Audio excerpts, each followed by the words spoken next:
मुतमईन हैं आप जो जिस तरह प्रोविंशियल गवर्नमेंट जो एक्ट कर रही है, जिस तरह भी उन्होंने इंतजाम किए हैं, आप मुतमईन हैं या गैर मुतमईन हैं?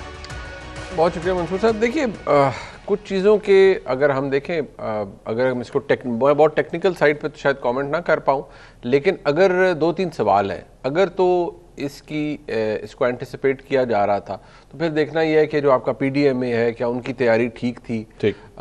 कुछ लोग तनकीद कर रहे हैं कि नहीं, जैसे मैं सुन रहा था तहरीक इंसाफ के दोस्तों को, वो तनकीद कर रहे हैं कि नहीं जी, इनको पहले पता था लेकिन ये फिर भी जापान चले गए, जो कि इसकी कोई एविडेंस तो ऐसी नहीं है। ये ज़रूर था कि एक और स्पेल आ सकता है बारिशों वगैरह का, लेकिन जो इस तरह का सैलाबी रेला है या जो इस तरह से हालात ख़राब हुए हैं, इसकी तो शायद मुझे नहीं पता एंटिसिपेशन कोई कर थी या नहीं थी, बट एटलीस्ट आपका सिस्टम ओवरऑल एक्सपोज तो हुआ है और आपको ये भी पता लगा है कि आप कहाँ कहाँ आप की कमियां हैं जो आप दूर कर सकते हैं।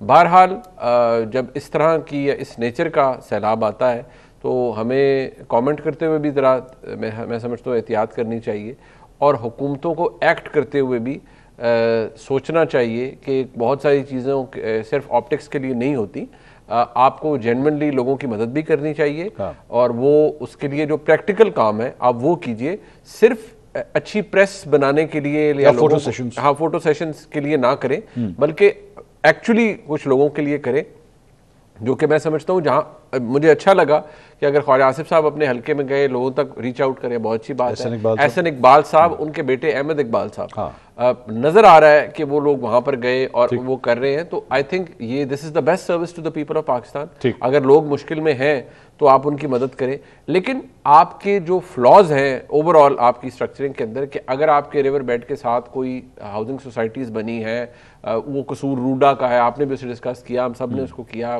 किसने किया, ये किसने किस वक्त में ये अलाउ किया कि आप दरिया को सुकड़, उसका जो रास्ता है उसको सुकेड़ दें, उसको नैरो कर दें, तो ये किस ने कहाँ किया? मेरे ख्याल में वो भी रिस्पॉन्सिबिलिटी फिक्स होनी चाहिए। ठीक।